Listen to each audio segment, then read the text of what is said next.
Enough.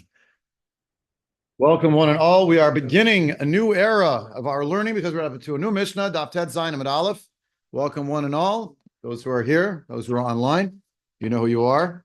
Daf Tet Zayin Amud Aleph is well known to us all because we have heard it many, many times in different contexts. Ba'arba prakim ha'olam nidon, b'pesach al atvua ba'atzeret al peirot ha'ilan, Rosh Hashanah kol ba'i olam ovrin lefanav, kivnei maron, Shenamar heyotzer yachad libam hamevin el kol ma'aseyem ubechag nidonin al hamayim. We learned this already last go around when we saw we learned the Mishnah previously, but I just want to show you a few things to think about in here. First of all, the first Mishnah was that there are 4 Rosh Hashanah. Remember the first Mishnah? We spent a lot of time on that. They're all Rosh Hashanah, and the discussion in the Gemara essentially seem to assume that they're the beginning of months, or they're Rosh Chodesh, or in case of Tu B'Shvat, it's halfway through the month. There was some discussion about when we talked about the Regalim, that it's a Rosh Hashanah for Regalim. We were talking about people who made pledges to give Korbanot, and that they didn't fulfill it, how many holidays had to go by. So there's a discussion there. Is that from Rosh Chodesh Nisan or from Pesach? But essentially, the Rosh Hashanah seem to be associated with the names of months. So we had Aleph Nisan, right? And then maybe it wasn't Nisan, it was actually Pesach. There was discussion there. But for kings, it was Aleph Nisan. We had Aleph Elul, Aleph Tishrei, and then Aleph Shvat, which Beit Hillel thinks is Tu B'Shvat. This Mishnah is already focused on the judgment that takes place. If the first Mishnah was about counting time, and therefore setting time and knowing the realities of how to tithe, how to understand what comes before, what comes after, how to date things, right? All of those discussions. Now we're talking about the fact that there are specific times, which are not necessarily beginnings of months, but 4 specific times. Again, that number 4, interesting. At 4 Rosh Hashanah, you have 4 Prakim Ha'olam Nidon. Coincidence or not? It's a question, at least for consideration. And these are all associated with Yamim Tovim. Specific Yamim Tovim, right? And so the language that's being used here is the language of the Yamim Tovim. You have the Shalosh Regalim, essentially, and Rosh Hashanah. And the question of whether Rosh Hashanah means literally the first 2 days of the year, or Rosh Hashanah means the head of the year, the first 10 days of the year. You could read it either way, right? One great raya to this is that when the Torah speaks about Yovel, it will refer, if I'm not mistaken, to the year of Yovel, even though it's Yom Kippur, it is called in one place Rosh Hashanah. Witness, you blow the shofar, etc. So how could that be? Well, because it's the Rosh Hashanah, the start of the year, the head of the year. So the first 10 days is the first unit of that. And that will be just previewing one of the discussions the Gemara will be having about what do we mean when we say Rosh Hashanah kol ba'ay olam ovrin lefanav. These 4 periods of time, and that will be also worthy of a conversation. The Arba Prakim, Pesach is with regard to the wheat in the field. Sounds like it's already grown because it's called Tavua, as opposed to seeds or something like that. The produce is already there. Number 2, the Atzeret is in the time period when fruits are going to show up on the trees because it's already that harvest season. So that's the time period of Shavuot. Rosh Hashanah, sorry, I should have mentioned, it's called Atzeret throughout in Chazal. And in the Torah, Atzeret just means a cessation of something. So we have an Atzeret really on the 7th day of Pesach. And we have an Atzeret, Shmini Atzeret. And there's another Atzeret, and it's here. And from this, the Ramban in Parshat Emor picks up the idea that maybe in some way, all of Sfirat HaOmer, from Pesach until Shavuot, is all a long Chol HaMoed of sorts, which comes to an Atzeret, a cessation, when? On day 50, which is a holiday of Shavuot. There's a whole Torah on this.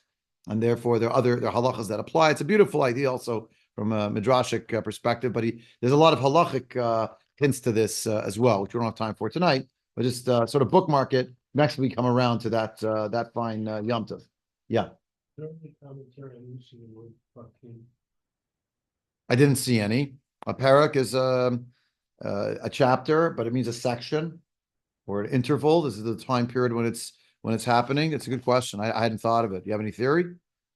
No, maybe it's for the theme of the year. It is. It is. And how long you think, in other words, it has connotation that is more universal. But Choliot Actually, just said it doesn't say much. doesn't say much. Yeah, but it could be other context.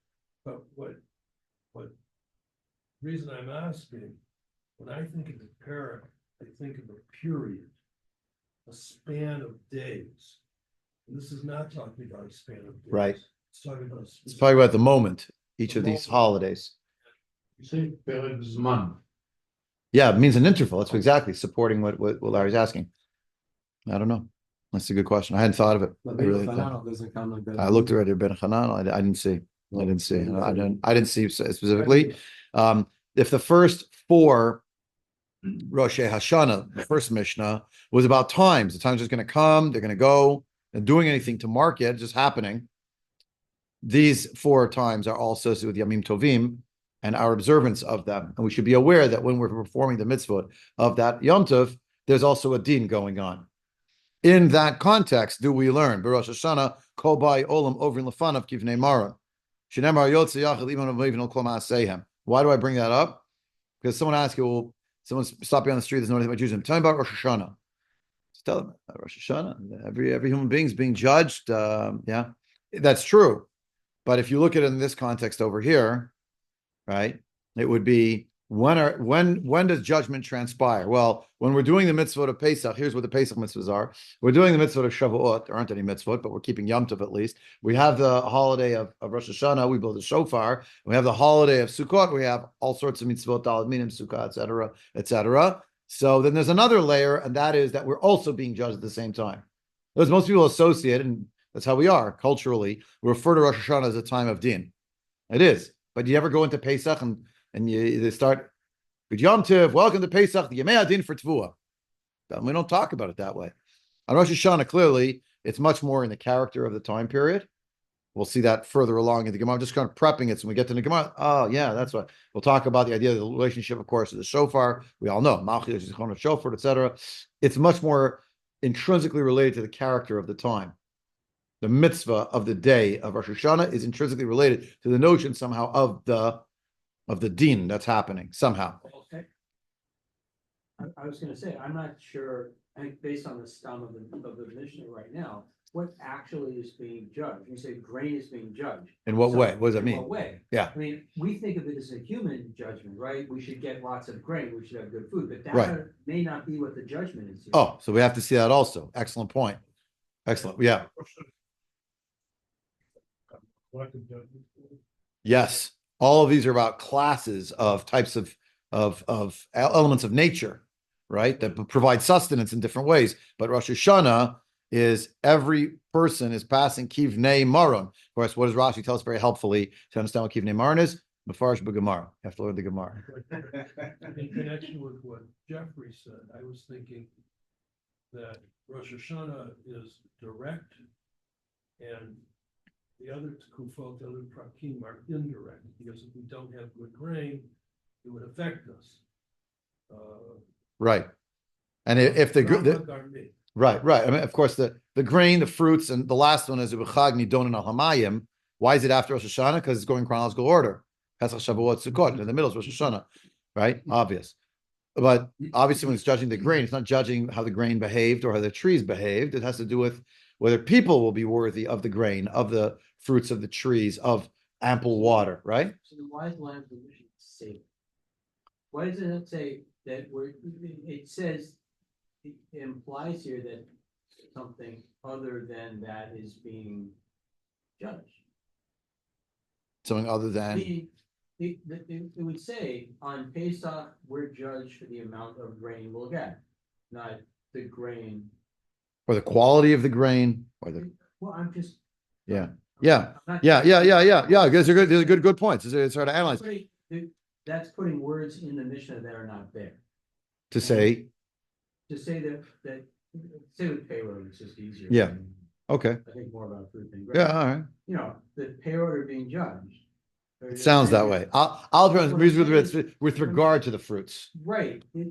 Yeah. I'll here means yeah. It's assumed that the world is being judged in 4 prakim, and one of those is with regard to the fruits, with regard to the grain, with regard to water, right? The natural order. And then when we come to the Bai Olam, there's Rosh Hashanah, right? One of these things is not like the other. The third one, Rosh Hashanah, it's human beings themselves. But the other three also with regard to human beings, aren't they?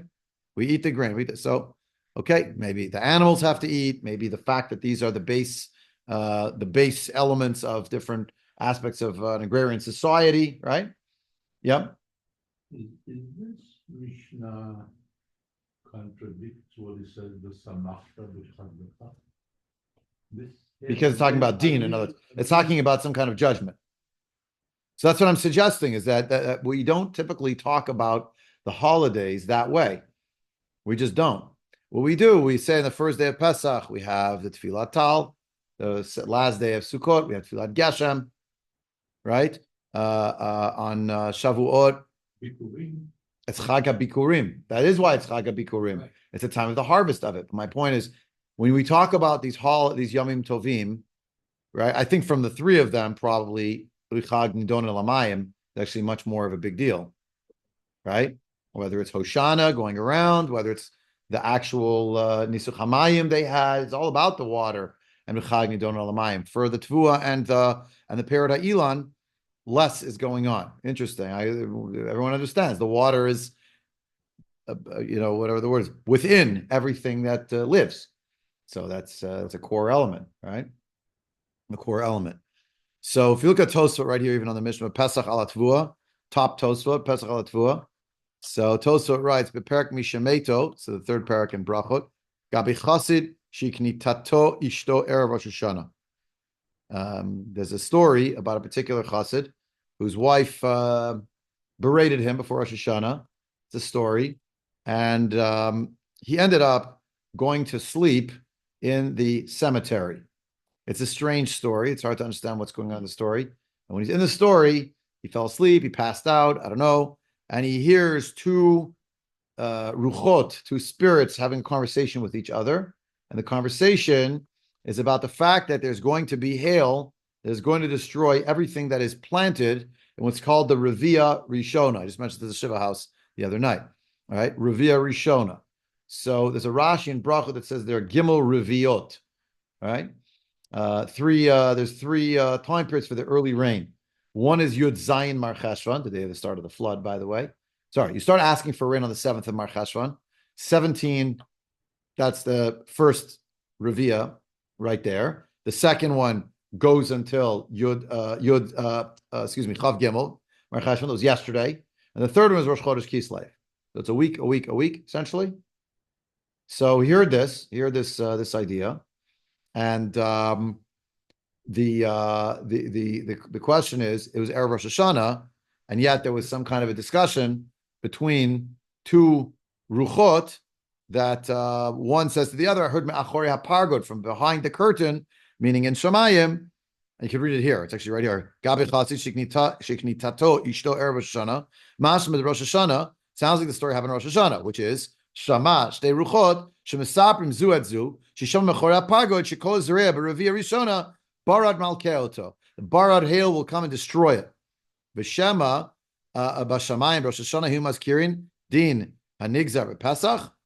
Right. So maybe what's really going on is that they were just mentioning that this was already a din that happened on the Pesach past. Because how could it be in Rosh Hashanah? They're discussing a din of what's going to happen. Why did he hear that? By the denouement of the story is that this chassid woke up and he waited, and he didn't plant at the beginning. He waited for the second week to plant. What happens? What you plant earlier obviously sprouts earlier. And if it sprouts earlier, it's above ground earlier. And when the hail comes, it destroys whatever you planted at that time. So he waited past that time frame, the Revia Rishona, then he planted. So when the hail fell, nothing was sticking up from the ground yet, and therefore nothing got destroyed, and therefore his crop was saved. That's sort of the point of the story. Maybe they were just mentioning what had already been decreed from the previous Pesach, and he had his chut that he was able to hear the report was happening. Inami, or maybe Rabbi Yehuda. That's maybe like Rabbi Yehuda. To Amar Hakol Nidon Rosh Hashanah Ugzar Din BePesach Ala Tvua. Rabbi Yehuda, as we'll see shortly, holds that everything and everyone, all of it, is judged on Rosh Hashanah, but the decree itself for Tavua will be the following Pesach. Well, that's Tosfot. Right? The problem in this story is if the Mishnah says you're judged on Pesach with regard, the world is judged on Pesach with regard to what will happen to Tvua, how could it be that this chassid who was sleeping in a cemetery overheard two neshamas? One said to the other, I heard Machor HaPargod that there is going to be a hailstorm that's going to destroy anything planted in the first segment of the rainy season. It sounds like the judgment is being rendered on Rosh Hashanah with regard to Tvua, but we said it happens on Pesach. So how come you're hearing us? Okay, answer one, being reported now. Answer two, the point is we follow Rabbi Yehuda. We're going to see all sorts of ideas about what does the Mishnah actually mean, or what does it not mean? Rabbi Yehuda is going to be of the opinion that the world is judged with regard to everything on Rosh Hashanah, but the final sealing of the judgment, you could say, is going to be for Tvua is on Pesach. That whole span till Pesach. We'll have to understand what this means. It's very mystical ideas. What does this time span mean? Point is, he heard this, that it was already a psak, and it was going to happen, so he forestalled it. I don't understand the second answer. The reason I understand it is, so if the psak din wasn't until the following Pesach, so there wasn't a psak din, so the story must mean he waited an entire next year till the next rainy season. But does Gazar din mean the judgment? The decree. Or the announcement of the judgment? I think it means the judgment itself. It's the judgment. The judgment process happens Rosh Hashanah, but the gavel sealed. That's already on the time when it comes up. Again, I'm just telling you what it says. The point is Tosfot's trying to reconcile. Really, there's another Gemara makes it sound like a judgment about Tvu is being made on Rosh Hashanah. That's what Tosfot always does, right? You have what you have here, but what about what you see in another Gemara? So they try to reconcile. V'im Tomar, if you'll say, what about the other source that contradicts this source? V'yesh Lomar, and we can answer it by reconciling to the synthesis. Thesis, antithesis, and synthesis. The thesis is the Gemara. The antithesis is, but I have another Gemara to contradict. That's the Bali Tosfot did. They didn't have a computer. They were the computer. So they got all sugyas of shots. So when you're here, they remind you, you know that sugya? Don't be nervous about that sugya. Here's why. A, because maybe it was just the announcement of what was already decided before. B, it refers to something that's the process was going. The din happened on that Rosh Hashanah, but the Gzar din wasn't going to be till Pesach. They forestalled it, presumably the following year. Otherwise, what difference did it make that he heard? Yeah, Jeff, you had a hand up first. Oh no, okay, all right.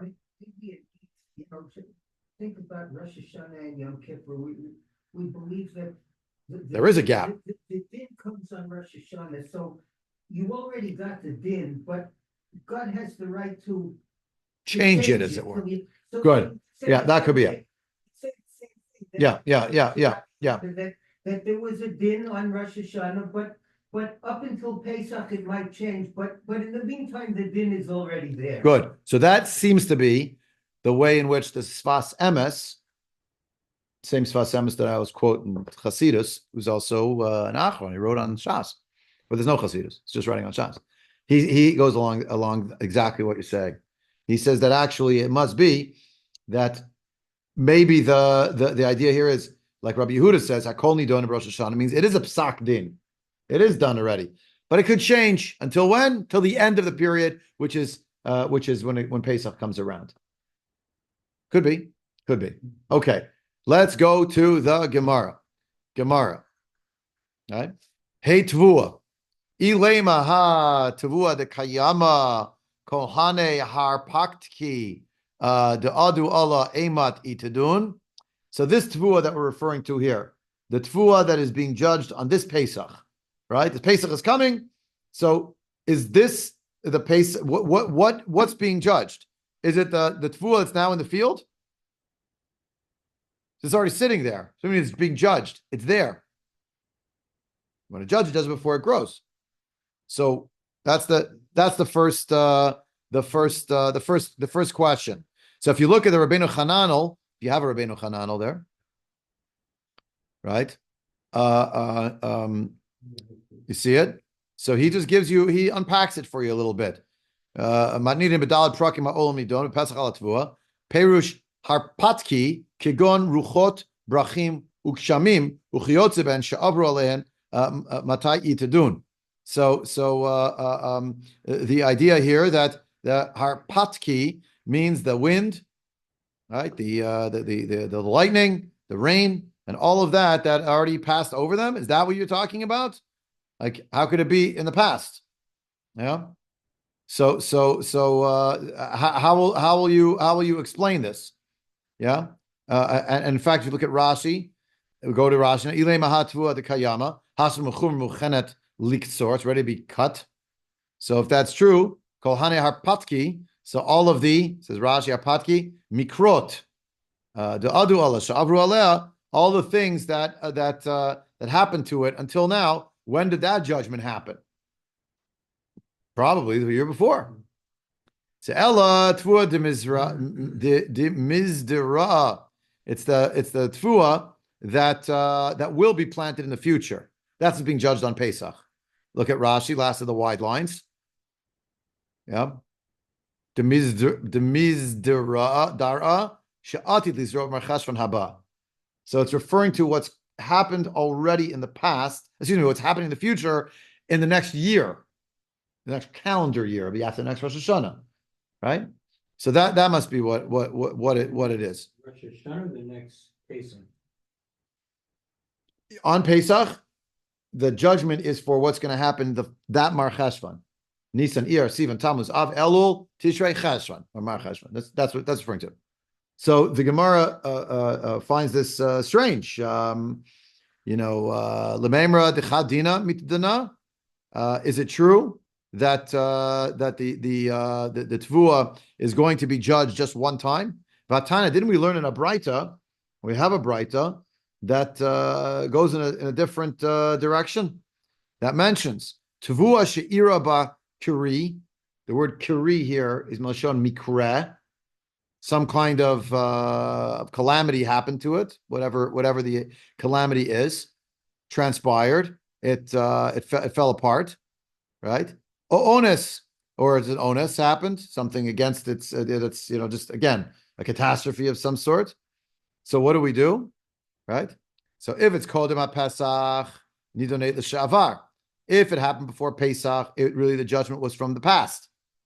La'achar Pesach, Nidonate l'Haba. Then if it was after Pesach that this thing happened, then it must have been judged on that Pesach for the future. So in other words, saying it differently, the fiscal year for Tvua is Pesach. So anything that happens to Tvua before Pesach, it's from the previous Pesach. And that happens after Pesach is from that Pesach that just passed. Okay. Isn't the grain threshed or harvested before Cheshvan? Well, it's harvested in the summer months, let's say, into the fall. But they have to plant again. But there were also different, right? There were also different phases, different types of grain that grew at different rates and at different times. Depends when their harvest was. Right. So now the same braita keeps going. Adam she'ira bakuri o ones kodim Kippurim. If God forbid, lo lein, a person experienced some kind of a happening and or a disaster before Yom Kippur, nidon l'shavar, then it must be he was judged previously. La'achar Kippurim, anything that happens after Yom Kippur, nidon l'haba. It must be a judgment of something in the future. See Rashi. That seems to be saying that when the Mishnah is talking to Rosh Hashanah, they really mean what you said. That's why I pointed out there's an ambiguity there. At least this Braita doesn't talk about Rosh Hashanah, but talks about Yom Kippur.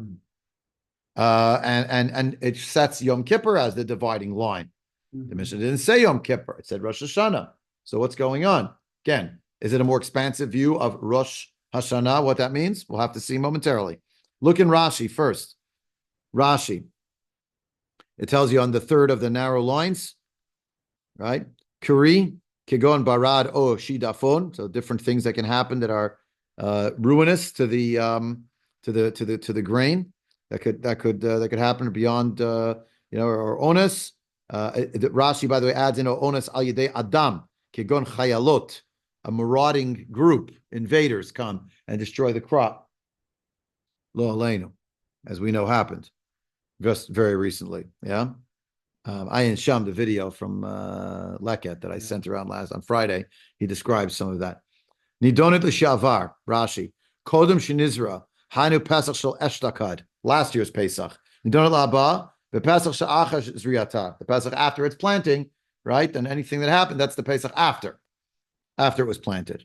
Okay, now about people. Nidon l'shavar, Yom Kippurim shel Eshtakad nigzar alav. It was really Yom Kippur of the year past that the decree happened. Lehaba, Yom Kippurim shavar, achshav bekarov. It says lehaba, it doesn't really mean the Yom Kippur coming. It means lahaba, means from the day of Yom Kippur. Yom Kippurim shavar, achshav, the one that just passed right now. Events that happen in the rest of Tishrei, in Mar Cheshvan, in Kislev, in Tevet, Shvat, Adar, v'chule, v'chule, Nisan here. All of that was from the previous Yom Kippur. V'chein lashon Mishnah Masechet Nedarim. Konim yain she'eni to'em chodesh zeh, asa b'chol chodesh kulo, Rosh Chodesh lahabahu. Rosh Chodesh she'avar ata b'karov. Right? The point is, you have the same kind of language in the world of Nedarim. Konim is a type of vow. Person disavows the consumption of wine for a month, so you're not allowed the whole month. But the next Rosh Chodesh is already the next month. Yeah. And the same expression of lehaba means the one that just passed. Yeah. When we shim the kari laho eshtakad she'avar kari lahai lekamei lehaba. Since one is retrospective to the Pesach that passed or the Yom Kippur that passed, so then the new one is called the one that is coming, but it also is past. Just the point is that you understand. Okay, it's not that complicated. So trei dinei mitdana kodem zriyata v'samach liktzir. Right? I read too far ahead. I'm sorry. I have to say Rava. So Rava, Amar Rava is going to be a Rava at Abaye. Amar Rava shmamina trei dina mitdana. Actually, it's judged twice. It's actually really trei dinei mitdana shata. Shata means a year. Twice is it really going to be judged in a year, according to Rava, right? On Pesach, it's going to be judged for everything that has not yet been planted, but on Pesach, it's being the judgment is anything that has not yet been harvested. Now, that's not exactly what we just saw a minute ago. Rava's opinion is no. The point is there is going to be multiple judgments going on, and on Pesach, anything that has not yet been planted is being judged for the Mar Cheshvan that's coming. Anything that was previously planted that's now standing, ready to be harvested, is also being judged whether it will be successfully harvested or not. There's two crops too. Exactly. Well, there's a crop that's here and there's the futures. Hasn't been planted yet even. That's according to Rava. Amar Abaye, Hilkach kichaze inish, the mitzlach zara, afala, likdim velizra charpa, adamat l'medaine, kadim, salik. So this is a very interesting idea.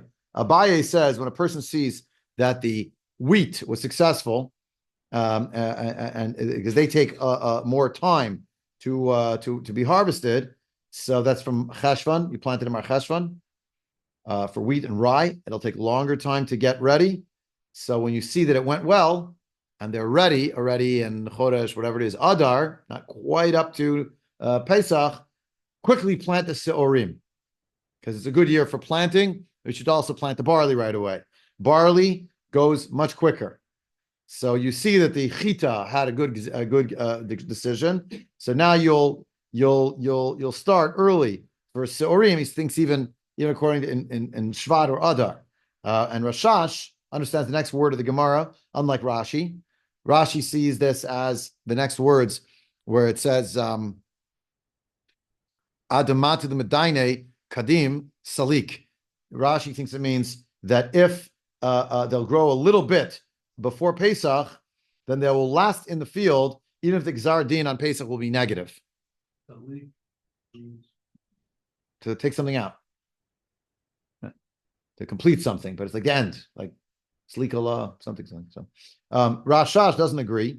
He thinks it means you're going to actually harvest the Sorim before the second din that they have on Pesach, according to Abaye. In other words, what we're arguing about here is it seems like Rav and Abaye both accept that there are somehow two times that the grain is judged. One time for the past, one time for the future. The past meaning that it's already standing in the field but hasn't been harvested yet. So there's two types of din, in other words, in the world of grains. The time when you need to plant it and the time you need to harvest it. Both require a sense that they're both in a certain way, you could say, barometers of human behavior in Eretz Yisrael. The people, there are all illegal coming and going. Did the news travel with them and become applicable to other regions? Outside of Israel, Or even further, within just Israel. further, yeah, either I or. think they just had a sense that there are specific times when we're judged for tevuah. Certain time we're judged for fruit. It was davar yadua. I don't know if they're bringing news necessarily. Is it a good year or is it a bad year? They don't know. Planting, they're waiting to see. I guess when people got together, Pesach, how's your crop? How's your crop? You know, oh, it's great. It's great in the north, great in the south. Was it differentiated from the north to the south of Israel? No idea. It's a good question. No, and if people in Galil got things worked out in the south, there was a drought. It could be. I don't know, or vice versa. We don't know if the weather was today. Well, we know there were weather patterns. We know that the Torah says in Parsha Noach, Hashem's setting weather patterns, and that's it. Lo yishbotu kayitz and choref, etc. He set it in motion. So, minastam, couldn't have been that far off. I don't know. Anyway, but the point is, the Gemara is obviously trying to understand what we mean when we say that there's a time when the tevuah is judged. Some is in the field, some is not in the field, some is not yet planted. So it's reconciling how to understand that. Yeah. Next, we come to oh, I forgot to mention. Saw in one of the anthologies, the Rimi Lunil says that if you see that things didn't go well before Pesach, so don't think you can't daven for whatever's going to come after Pesach. And don't despair of the crop, because there's a second judgment. You see it in a positive vein. Hashem ulai Hashem yachus bedin b'Pesach ala tvua. So it's also a time in that sense of rachamim. It's interesting. Okay, the next section is to try to understand who the Mishnah follows. The Stam Mishnah. The Gemara asks, "Mani matnitin, lo Rabbi Meir, v'lo Rabbi Yehuda, v'lo Rabbi Yossi, v'lo Rabbi Natan." None of these, they all have different opinions. None of them is actually listed in the Mishnah. Tanya, Hakol nidon b'Rosh Hashanah, u'gzardin shalem nechtam b'Yom Kippurim di Rabbi Meir. According to Rabbi Meir, all, and we have to understand what does all mean, but all are judged on Rosh Hashanah, and the gzardin, the decree, the sealing, is going to be when? On Yom Kippurim. That's not what the Mishnah said. Mishnah said, b'Rosh Hashanah kol ba'olam over l'fanav kivnei maram. That's it. By the way, if you look carefully, though, at the words in the Mishnah, did you notice what word appeared for Pesach, Atzeret, and Chag, and didn't appear on Rosh Hashanah? Yeah. What word's missing? It's on all the other ones. The signature feature of it. But it doesn't appear for Rosh Hashanah with the people. Yeah. Never says they're judged. Now we understand that's what's going on, but why? Mishnayot are very precise. Pesach, it doesn't. Yeah, it says nidon b'Pesach. Yeah, It doesn't say Rosh Hashanah. saying you know. Anyways, Be'ara prakim ha'olam nidon Pesach ala tvua batzer al perat ha'ilan. Skip uvechag nidon al hamayim. That's also a question. Why do you bring back the word nidonin again? Yeah, you have to bring back the word nidonin only if there's a break between clause 1, 2, and 4, which is about Rosh Hashanah. I mean, we know for sure everyone's being judged, but it's not actually what it says explicitly. Rabbi Meir, back in the Gemara, Rabbi Meir says, "Hakol nidon Rosh Hashanah or Zadin Shalem Nechtam b'Yom Kippurim." I already gave you the possible out. Maybe the Mishnah means Rosh Hashanah b'Rosh Hashanah, first 10 days of Rosh Hashanah. But that's not what Rabbi Meir says. Rabbi Yehuda Omer, Hakol nidonin b'Rosh Hashanah. Everything, and the word Hakol doesn't mean all people. It means everything is judged in Rosh Hashanah. We just saw that in Tosfot. Ugzardin shelahem nechtam kol echad ve'echad bizmano. But its final, the decree itself, the ktiva versus the chatima, you could say it that way, another language, is going to be in its time. B'Pesach al tvua, b'Atzeret al perat ha'ilan, b'Chag nidon al hamayim. V'Adam, says Rabbi Yehuda, nidon Rosh Hashanah, also, ugzardin shelo nechtam b'Yom Kippurim. Also, not what the Mishnah said. For the Mishnah, 3 things are judged on that specific time, right? mentioned. The fourth one, which is really number 3 on the list, is the human beings. Maybe it's a little more ambiguous, but the reality that he doesn't say Yom Kippur anywhere. And now even in this list where he puts the people last, and he goes from 1 to 2 to 4, he's repeating the word nidonim for the Mayim. Yes, good point. So, yeah, it's strange. Yes, it's strange. Also, again, according to to this opinion of Rabbi Yehuda, everything in the universe, people, the fruit, the grain, the water, the whole thing is happening on Rosh Hashanah. But the Gzar Din comes at a later time for these other items. And for people, it's on Yom Kippur. Makes sense, yeah? Each one has a start date. It's one start date. But the ending of each thing is going to come at its time. Rabbi Yossi Omer, you better go. Yeah, it's recorded. So you watch the last 10 minutes, 8 minutes. Rabbi Yossi Omer, Adam Nidan B'chol Yom. Wow. Don't tell everybody because we're going to lose out on having a Rosh Hashanah. We just destroyed the whole Rosh Hashanah davening.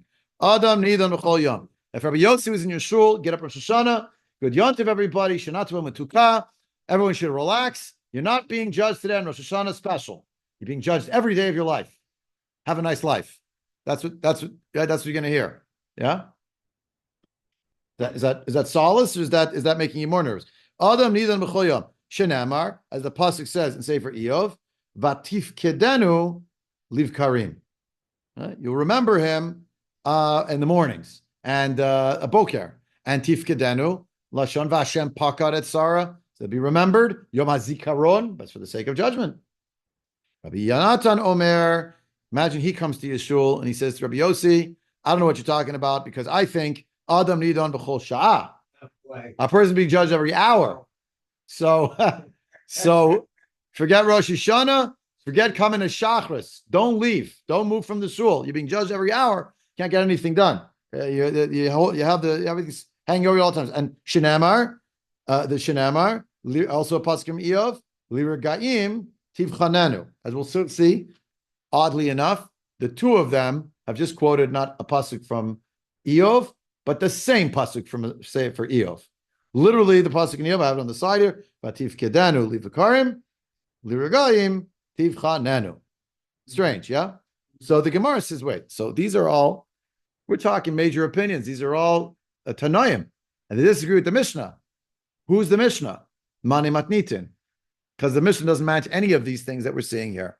And by the by, again, Lamaisa, we have Rosh Hashanah. There's a reason. We have Rosh Hashanah. Did Rabbi Yossi not care? Rosh Hashanah didn't think he was being judged. Rabbi Natan said, well, an hour is going, I'm being judged again. I suspect they observe, I know they observe Rosh Hashanah, the mitzvahs. The question was, they wanted people to feel the Emet Hadin, how often you're being judged.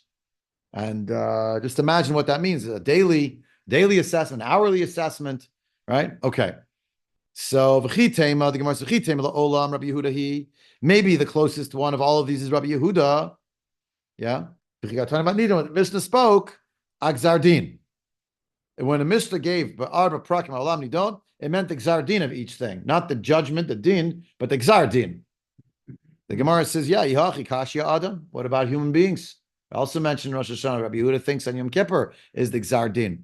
So which is it? So finally, to make recourse to Rava, who quotes Rava Haig Tana Devei Rabbi Yishmael. No, this Tana really follows Rabbi Yishmael.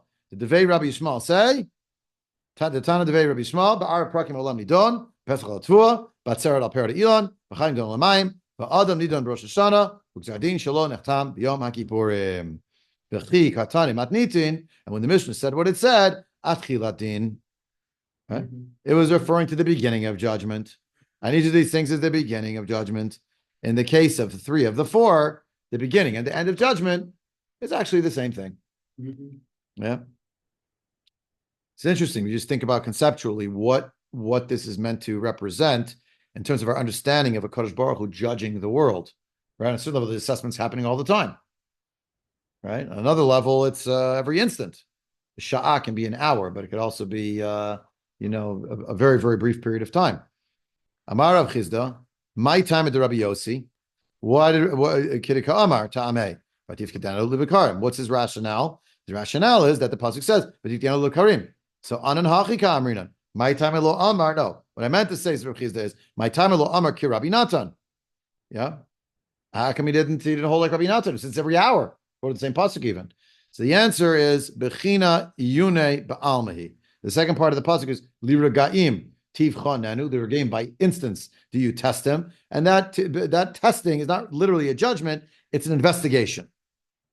Pekida nami yune ba'almahi. So okay, pekida is also to remember, means to think about, to begin judgment, not to actually do the judgment. It's also investigative, right? El Amar Rav Chizda, Tamed Rabbi Yossi Mehacha. The real rationale of Rabbi Yossi, again, Rabbi Yossi holds that you're judging every day, is not from that pasuk, but rather it's from what pasuk? Lasot Mishpat Avdo Mishpat Amo Yisrael Dvayom Biyomo, from Malachim Aleph Perek Chet, where we have the pasuk at the toward the end of the inauguration of the Mishkan. The Mikdash, rather. Mikdash, right? And when that happens, Dvayom B'Yamo, so that's day by day, right? The Mishpat Amo Yisrael is Dvayom B'Yamo. For the Eved, Eved Hashem in this case is the Melech Yisrael, and the Mishpat Amo Yisrael, the Jewish people, happens every single day. That was Rabbi Yossi's rationale. It's possible because the one from Eov, you can't tell whether to believe the beginning or the end. Yeah, basically. That's exactly it. So Rav Chizda says, okay, you know what? Yeah, we could have sort of knocked out both sides of the equation. The one that holds is day by day, the one holds instant by instant. So fine. It must be, it's really going to be day by day for Rabbi Yossi from another pasuk.